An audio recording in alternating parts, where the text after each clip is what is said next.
Morning. आज की जो क्लास है वो हमारी कोरिलेट करेगी मेंटल हेल्थ सब्जेक्ट को, मेंटल हेल्थ नर्सिंग से। जो आज हम डिसऑर्डर पढ़ेंगे इट्स अ मेंटल डिसऑर्डर। ये जैसे सब्जेक्ट में क्लियर हो रहा है कि साइकेट्रिक नर्सिंग है, मेंटल हेल्थ नर्सिंग है, तो डिसऑर्डर भी साइकेट्री से रिलेटेड होगा, मेंटल इलनेस से रिलेटेड होगा। जो डिसऑर्डर है डेट इज स्किज़ोफ्रेनिया।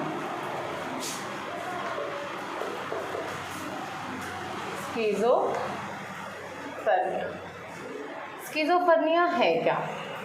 सबसे फर्स्ट इन्वेस्टेड कब हुआ? 1908 में। ठीक है, दिया किसने? ईगन ब्लूरर ने।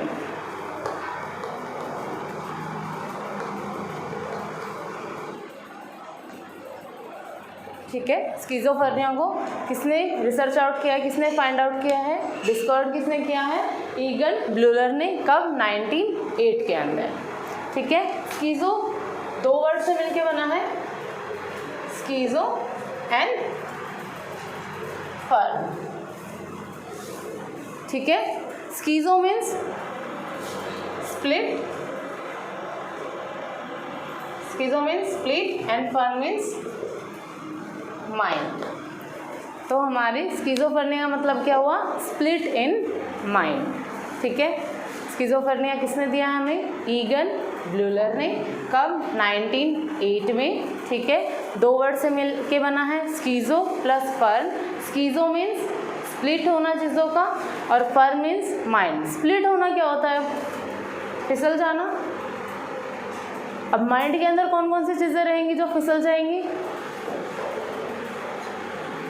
हमारी थिंकिंग है, हमारे इमोशंस हैं, हमारी कंसंट्रेशन है ना, यही सारी चीज़ें होंगी ना। तो फिर हम स्किज़ोफ्रेनिया को कैसे डिफाइन करेंगे? राइट डाउन करो। स्प्लिट इज कैरेक्टराइज्ड बाय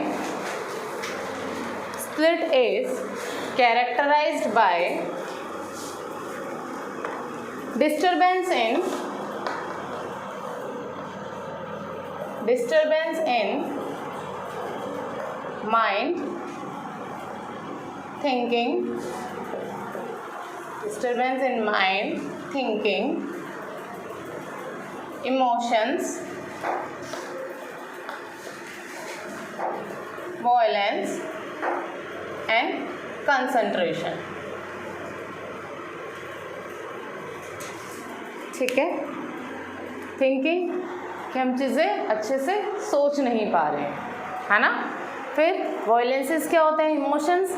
हमें नहीं पता कि हमें कहाँ पे हैप्पी रिएक्ट करना है, कहाँ पे रोना है, या हमें रिएक्ट भी करना है। ठीक है, वो क्या है? हमारे इमोशंस हो गए। गुस्सा आना चाहिए, नहीं आना चाहिए, एक्साइटमेंट होनी चाहिए, नहीं होनी चाहिए, क्योंकि उन चीज़ों को हम कोरिलेट नहीं कर पा रहे हैं। फिर उसके बाद आते हैं हमारे वॉयलेंस। वॉयलेंसेस क्या होते हैं? जब हम चीज़ों को जज नहीं कर पा रहे हैं, हम चीज़ें करेक्टली सोच नहीं पा रहे, थिंक नहीं कर पा रहे हैं, तो उस टाइमिंग्स में क्या है? हम अपने लिए कोई भी डिसीज़न मेक नहीं कर पाते। ठीक है, और जब ये चीज़ें नहीं होती है तो पर्सन की कंसंट्रेशन भी अफेक्ट होगी। लेकिन ये सारी की सारी चीज़ें हो रही हैं कब? ऐसा नहीं है कि पेशेंट कुछ बेहोश है या समथिंग, उसने कोई ड्रग्स लिए, अदर चीज़ें नहीं। ये सारी चीज़ें कब हो रही हैं? In the presence of clear consciousness. तो इसके अंदर मेन पॉइंट क्या आएगा हमारा? In the presence of clear consciousness. ये सारी की सारी चीज़ें कब हो रही हैं कि पर्सन क्या है? वो क्लियरली कॉन्शियस है, लेकिन उसके बाद भी वो ना तो प्रॉपरली चीज़ें सोच पा रहा है, ना प्रॉपरली रिएक्ट कर पा रहा है, ना ही कंसंट्रेट कर पा रहा है, ना ही कोई डिसीज़न ले पा रहा है। समझ आ गया? फिर उसके बाद बात आती है हमारी, ये रीज़न कॉजेज़ क्या हो सकते हैं? स्किज़ोफ्रेनिया के कॉजेज़ क्या क्या हैं? सबसे फर्स्ट हमारा क्या आता है? बायोलॉजिकल फैक्टर, है ना।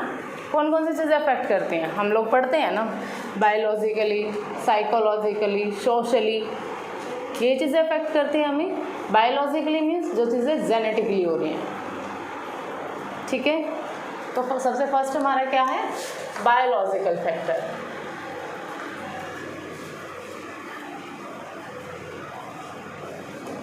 बायोलॉजिकल फैक्टर के अंदर क्या आता है हमारा? कि हमारे माइंड के अंदर बायोलॉजिकली चीज़ें कहाँ पे अफेक्ट हो रही है। ठीक है, उसके अंदर सबसे फर्स्ट है हमारा डोपामाइन हाइपोथेसिस पढ़ा है ना नर्वस सिस्टम के अंदर डोपामाइन, एनाटॉमी के अंदर, ठीक है। तो डोपामाइन हाइपोथेसिस क्या है कि जब इस डोपामाइन का लेवल हमारी बॉडी के अंदर इंक्रीज़ हो जाता है, जब वो चीज़ें इंक्रीज़ हो जाएंगी तो उसके बाद से क्या इफेक्ट आएगा, तो हमारी बॉडी में एक्सेस न्यूरल एक्टिविटीज़ होंगी। जो न्यूरल एक्टिविटीज़ की भी क्या है वो हमारी बॉडी के अंदर एक्सेस अमाउंट में होने लगेंगी। अगर मान लो मैं कुछ बोल रही हूँ, ठीक है, या आप किसी चीज़ का आंसर दे रहे हो, लेकिन आपके माइंड के अंदर कंटिन्यूसली क्या है, न्यूरल एक्टिविटी बढ़ रही है, तो क्या आप एक सिंगल चीज़ पे कंसंट्रेट कर पाओगे, ठीक है। तो बायोलॉजिकल फैक्टर में फर्स्ट रीज़न क्या हो सकता है, डोपामाइन हाइपोथेसिस, जिसके इंक्रीज होने से क्या होगा, हमारी excessive neural activities, neural activities क्या है वो भी एक्सेस में हो जाएंगी, वो भी क्या है हमारी इंक्रीज हो जाएंगी, ठीक है। क्लियर हो गया। फिर उसके बाद एबनॉर्मलिटीज़ इन न्यूरोट्रांसमीटर। अब हमारे न्यूरोट्रांसमीटर कौन से होते हैं भाई, बताओ। Abnormalities in neurotransmitter, epinephrine, non epinephrine, serotonin, पढ़े हैं ना, CNS में पढ़े हैं ना। तो हमारे एबनॉर्मलिटीज़ इन नॉर्मल ट्रांसमीटर्स क्या है, वो एबनॉर्मल हो जाएंगे, ठीक है, क्योंकि बहुत ज़्यादा न्यूरल एक्टिविटीज़ हो रही हैं तो उनके लेवल में भी प्रॉब्लम आएगी। तो हमारे सीरोटोनिन, एपिनेफ्रिन, नॉन एपिनेफ्रिन क्या अमाउंट क्या हमारी बॉडी के अंदर, माइंड के अंदर वो क्या है, इंक्रीज हो जाएगा। क्लियर हो गया, क्लियर है। देन उसके बाद हमारा क्या आता है, under development of pre frontal cortex and limbic cortex. अगर हमारी बॉडी के अंदर, माइंड के अंदर क्या प्रॉब्लम आ जाती है कि चीज़ें प्रॉपरली डेवलप नहीं होती हैं, कौन सी, under prefrontal cortex and limbic cortex. अब प्री फेटल कॉर्टेक्स क्या है, इसके ये हमारा जो डील करता है प्री फेटल कॉर्टेक्स, ये सब तुमने एनाटॉमी के अंदर पढ़ा है नर्वस सिस्टम में। प्री फेटल कॉर्टेक्स हमारा क्या है, प्लानिंग मैकेनिज्म,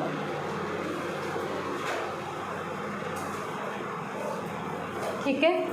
प्लानिंग मैकेनिज्म क्या करता है, प्लानिंग क्या है, हर एक चीज़ को प्लानिंग वे में रखना।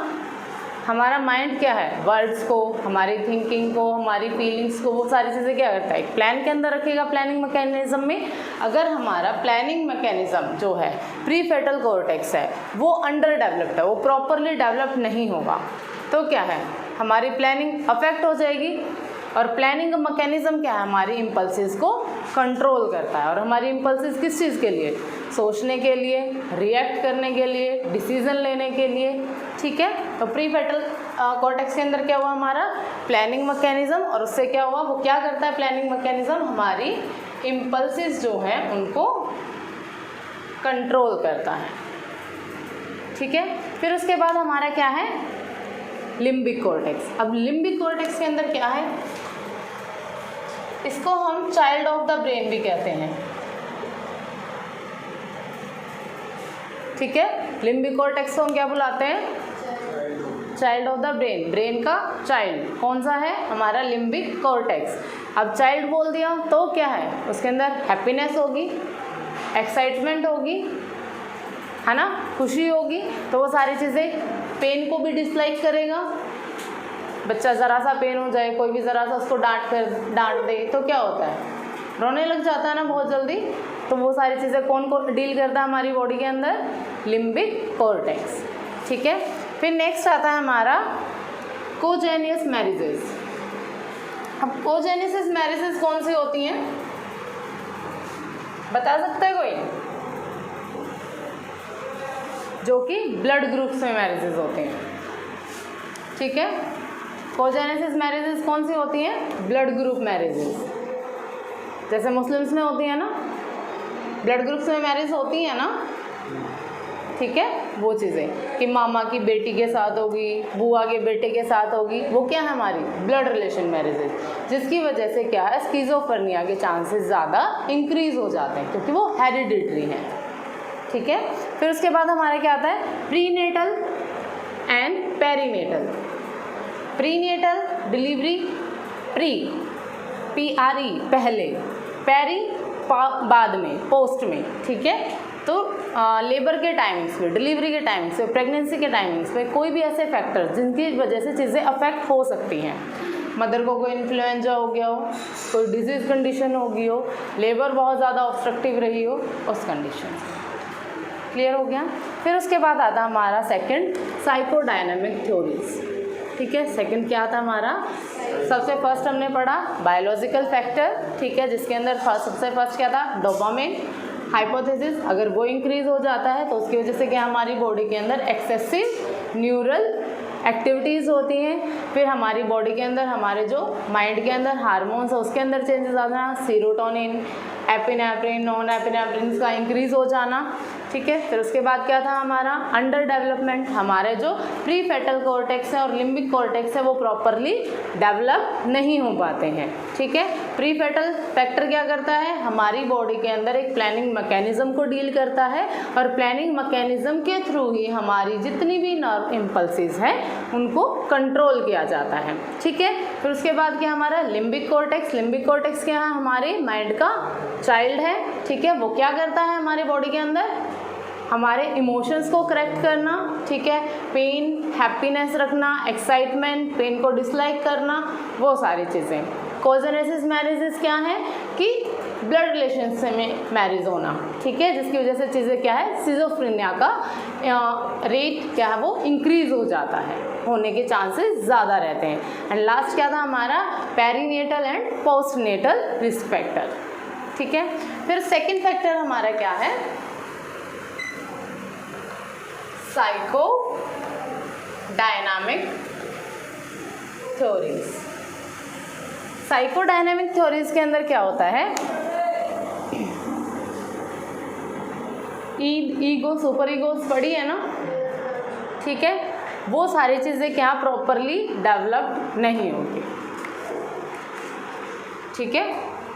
साइकोलॉजी के अंदर ईगो सुपर ईगो पढ़ी है, तो साइकोलॉजी साइकोडायनामिक थ्योरीज कौन सी हुई कि हमारी मानसिक तौर से चीज़ें क्या वो विकसित नहीं हो पाते हैं, ठीक है। डिसइंटीग्रेशन ऑफ साइकोडायनामिक थ्योरीज, जिसके अंदर हम चीज़ें क्या हैं डेवलपमेंट थ्योरीज जो है हमारी ego super ego panic stages, वो सारी चीज़ें क्या वो प्रॉपरली डेवलप्ड नहीं हो पाती हैं।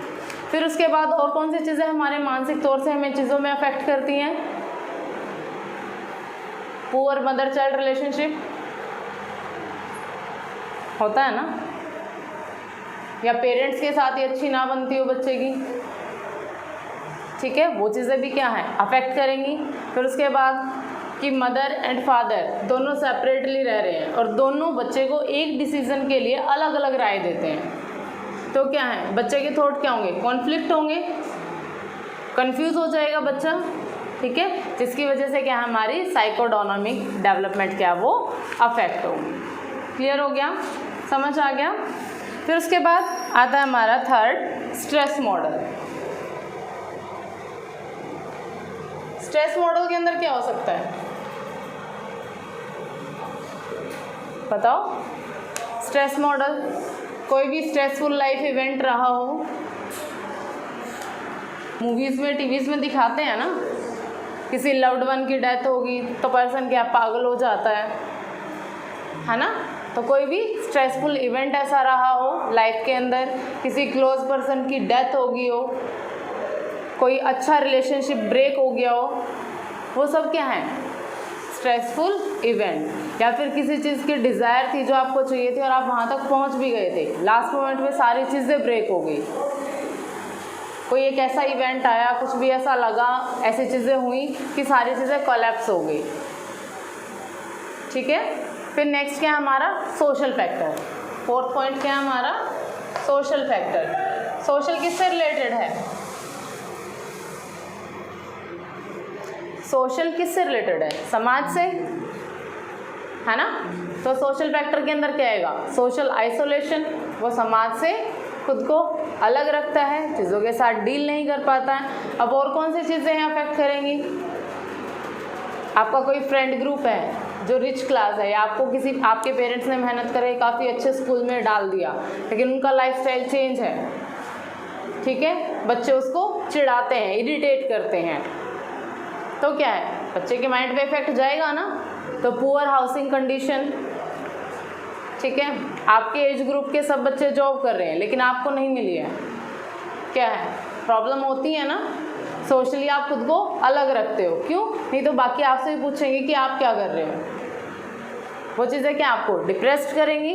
अनएम्प्लॉयमेंट, तो हमारे सोशल फैक्टर क्या है कि हम खुद को सोशली आइसोलेट कर लेना, ठीक है, अनएम्प्लॉयमेंट हो जाना, पुअर हाउसिंग कंडीशन हो जाना, या फिर चाइल्डहुड में, बचपन में चीज़ें क्या है बहुत अब्यूजली रही हो। एक होता है अच्छा बचपन, स्मूथ बचपन, है ना, एक होता है कि बहुत सारे डांट वगैरह खा के आप बड़े हुए हो, या स्टेप मदर पेरेंट्स हो, मदर फादर ही ना रहे हो, ठीक है। तो चाइल्डहुड क्या है, चाइल्डहुड एक्सपीरियंस क्या है, वो अच्छे ना रहे हो, वो कंडीशंस, ठीक है। या फिर कोई भी पर्सन कुछ ऐसी ड्रग्स ले रहा हो जिसकी वजह से उसकी मेंटल हेल्थ क्या है अफेक्ट कर रही हो, ब्रेन का कॉर्टेक्स अफेक्ट कर रहा हो, ठीक है, समझ आ गया, क्लियर हो गया। तो हमारे एटियोलॉजिकल फैक्टर के अंदर 4 फैक्टर आए। First biological factor, second is psychodynamic theories, third is stress event, and last is social factor. Clear हो गया इतना। फिर उसके बाद बात आती है हमारी क्लिनिकल फीचर्स। अब हम ये कैसे पता लगाएंगे कि इस पेशेंट को स्किज़ोफ्रेनिया की ही कंडीशन है, ठीक है।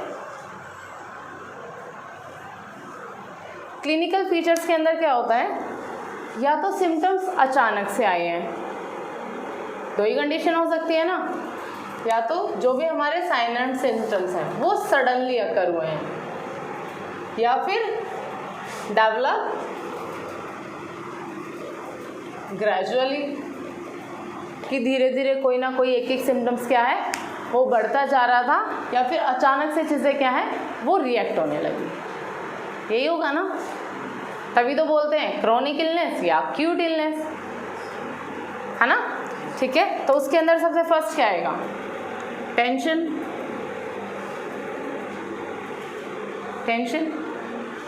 फिर कंसंट्रेशन की problem, inability to concentrate, insomnia, नींद ना आना, ठीक है, देन विड्रॉल, खुद को आइसोलेट करके रखना, अलग रहना सबसे। क्लियर हो गया। मेनली कौन कौन से लिए, टेंस लगेगा, इनएबिलिटी टू कंसंट्रेट, विड्रॉ करना, और इंसोम्निया, नींद ना आना, ठीक है। और ये सारे के सारे एपिसोड्स क्या हैं वो टाइमली इंक्रीज होते जाते हैं, ठीक है। अब हमें क्लिनिकल साइन एंड सिम्टम्स को बढ़ने के लिए चीज़ें डिस्क्राइबेशन के अंदर दी गई, जिसके अंदर हम जिन चीज़ों को 4 पॉइंट्स के अंदर डिस्क्राइब करके पढ़ते हैं। सबसे फर्स्ट आता है हमारा +4A, ठीक है। सेकंड आता है हमारा पॉजिटिव सिम्टम, थर्ड आता है हमारा नेगेटिव सिम्टम,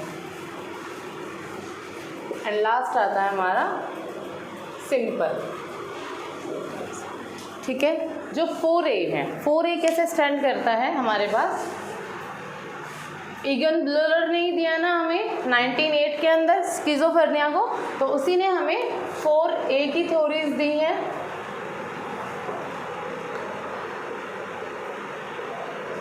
A सबसे फर्स्ट आता है लूजिंग ऑफ एसोसिएशन, ठीक है। सबसे फर्स्ट क्या है हमारा losing of association.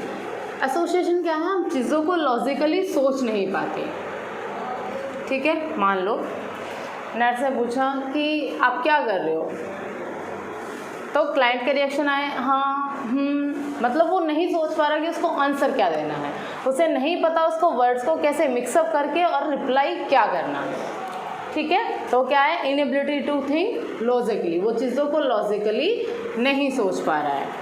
Stringing together of unrelated topic, पूछा जा रहा है कि आपका नाम क्या है, आप क्या कर रहे हो, उसको जब नहीं समझ आया, पहले रिएक्शन क्या है, यस, वो ट्राई कर रहा है, उसके माइंड में चीज़ों को सोचने की ट्राई कर रहा है। फिर क्या है, उसकी चीज़ें क्या है, अनरिलेटेड टॉपिक्स के साथ मिक्स हो जाती हैं। हमने उससे वो चीज़ पूछी नहीं है, लेकिन उसके बाद भी वो उन चीज़ों को वैसे ही आंसर कर रहा है। तो मतलब क्या है, हमारी क्या लॉजिकली थिंकिंग क्या है, वो अफेक्ट हो रही है। समझ आ गया? तो इसके अंदर लूजनिंग ऑफ एसोसिएशन के अंदर क्या हो गया, इनएबिलिटी टू थिंक लॉजिकली। ठीक है, फिर सेकंड आता है हमारा affect. Second is stand for affect. अब अफेक्ट के अंदर क्या होगा, हमारे इमोशंस। ठीक है, एसोसिएशन के अंदर थिंकिंग आ गई, अफेक्ट के अंदर हमारे इमोशंस आ गए। Inability to show inappropriate emotions, काफ़ी ब्लंट एंड फ्लैटेंड रहता है, ब्लैंक, कि जैसे कुछ हुआ ही नहीं, क्या रिएक्ट करना क्या नहीं। ठीक है, कोई रिएक्शंस नहीं, that is blunt and flattened. तो अफेक्ट के अंदर क्या होगा हमारा, inability to show inappropriate emotions, that is blunt and flattened. फिर थर्ड आता है हमारा ऑटिस्टिक थिंकिंग। ऑटिस्टिक थिंकिंग के अंदर क्या है,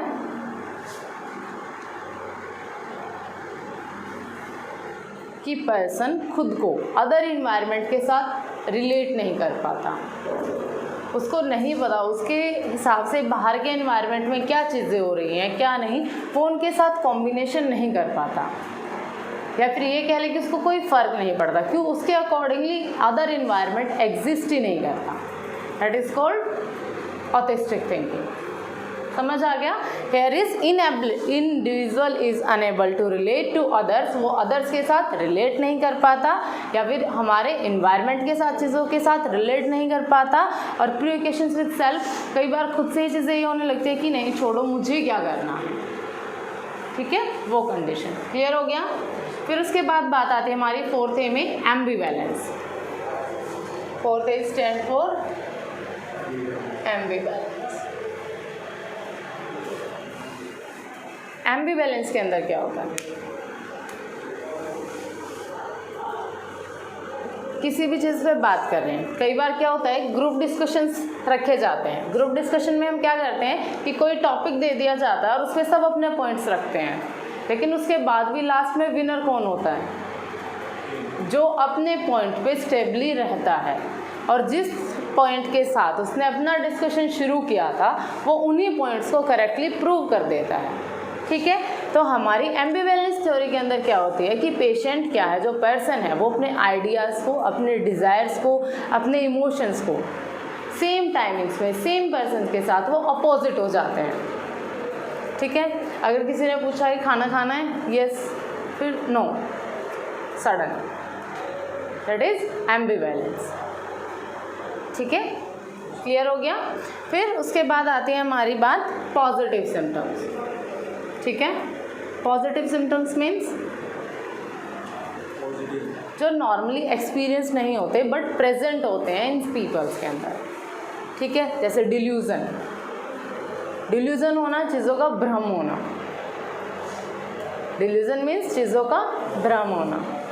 जैसे कि कोई भी चीज़ है जो रखी हुई है, उसको पेशेंट क्या समझता है, कोई रस्सी पड़ी है उसको सांप समझ लेना, that is the delusion of perception. Delusion of grandiosity, खुद को ही सबसे महान समझना कि वही करेक्ट है, सब उससे ही आता है, that is the delusion of grandiosity. ठीक है, तो पॉजिटिव सिम्टम्स के अंदर सबसे फर्स्ट क्या हुआ हमारा, डिल्यूजन। सेकंड आता है हमारा हैलुसिनेशन। हैलुसिनेशन क्या है, चीज़ों की कल्पना करना, वो चीज़ें प्रेजेंट नहीं होती हैं लेकिन वो फिर भी उन चीज़ों की कल्पना कर रहा है। ब्रश करने लगा तो उसको मिरर में अपनी इमेज ऐसे लग रही है कि वो मॉन्स्टर बन गया है। ठीक है, उसके समवन कोई क्लोज पर्सन जिनकी डेथ हो गई है वो उनको आवाज़ें दे रहे हैं, कोई उनका पीछा कर रहा है, दैट इज़ हैलुसिनेशन। जो सुनाई दे that is a auditory hallucination, और जो विजुअली दिखाई दे that is a visual hallucination. Clear हो गया। फिर उसके बाद बात आती है हमारी एंगर, एक्साइटमेंट हो सकता है, डिपेंड करता है कि किस वजह से उसको डिजीज कंडीशन रही है, ठीक है। फिर नेगेटिव सिम्टम्स क्या हैं, जो पेशेंट का नॉर्मल बिहेवियर है वो डिक्रीज हो जाता है। नॉर्मल बिहेवियर मीन्स जिन चीज़ों को पर्सन को पहले करने में मज़ा आता था, प्लेजर फील होता था, अब उसको उन चीज़ों में करने में कोई इंटरेस्ट शो नहीं होता। That is our negative symptom. Clear हो गया? कोई डाउट है? फिर उसके बाद आती हैं हमारी चीज़ों के अंदर फर्स्ट रैंक सिम्टम्स, ठीक है। वो सब इन्हीं से कोरिलेट करते हैं। जो हमने सिम्टम्स पढ़े हैं, 4A पढ़े हैं, वो सब सारी के सारी चीज़ें इन्हीं से कोरिलेट करती हैं। और फर्स्ट रैंक सिम्टम्स के अंदर आता है हमारे पास ABCD। A stands for auditory hallucination, B stands for broadcasting of thoughts, C stands for control and D stands for delusions, ठीक है। तो फर्स्ट रैंक सिम्टम्स के अंदर हमारे पास क्या आता है, ABCD। A क्या है, ऑडिटरी हेलुसिनेशन। ऑडिटरी हेलुसिनेशन क्या है, अभी बताया ना,